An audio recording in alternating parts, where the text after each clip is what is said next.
রুমে বসে মোবাইল চালাচ্ছে আবির। আবিরের বাবা আজমল সাহেব তখন আবিরকে ডেকে বলল। আবির বিরক্ত হয়ে বলল, কি এমন আহামরি কুরবানি দিচ্ছ যে তাকে খাবার দিতে যেতে হবে আমাকে? 5 জন মিলে একটা গরু নিয়েছ, বন্ধুদের সামনে মুখ দেখাতে পারছি না। আমার বন্ধুদের সবাই 2-3টা করে কুরবানি দিচ্ছে।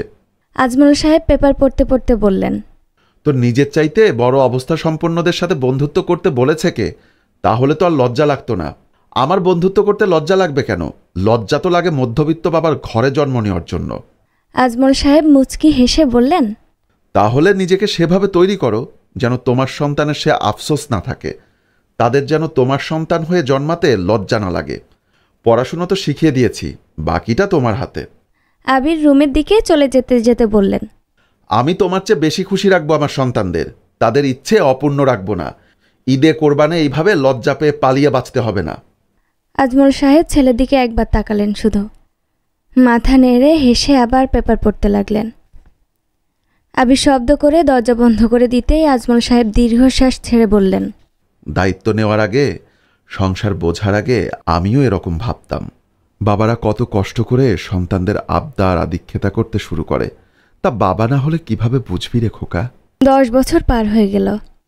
আবির সবার চেয়ে ভালো নাম্বার পেয়ে এখন একটা বড় কোম্পানিতে চাকরি করে, 40,000-এর বেশি মাইনে। মুখের কথায় অনেক টাকা হলেও সংসার খরচের জন্য এই টাকাতেই কিছুই হয় না আজকাল। বাসা ভাড়া, ঘর খরচ, বাচ্চাদের স্কুল খরচ সব শেষে হাতে 5,000-ও থাকে না, যা জমাবে বড় কোনো অনুষ্ঠানের জন্য। সামনেই ঈদ। আবিরের ফোন বাজছে। ফোন ধরতেই তার মেয়ে অধরা বলে উঠল, বাবা কখন আসবে? আমরা শপিং করতে যাব না? আমি কিন্তু রেড গাউন নিব এবার। তুমি গতবার বলেছিলে আমাকে এবার কিনে দিবে। আবির আচ্ছা বলে ফোন কেটে দিল। আবির সস্তা দামের একটা জামা নিয়ে ঘরে ঢুকতেই তার মেয়ে জামাটা ছুঁড়ে মেরে বলল, তুমি পচা বাবা, আমার কোনো আবদার রাখো না। আমার সব ফ্রেন্ড এবার গাউন কিনেছে, তুমি আমার বাবা না হলেই ভালো হতো। পচা বাবা। আবির চুপ করে থাকে, দীর্ঘশ্বাস ফেলে। এমন কোনো আবদারের কথা উঠলে আবিরের মন ভারী হয়ে যায়। বাবার কথা মনে পড়ে। মনে হয় যেন বাবা সোফায় বসে হাসছে আর বলছে, কি রে খোকা, পারলি আমার চেয়ে ভালো বাবা হতে?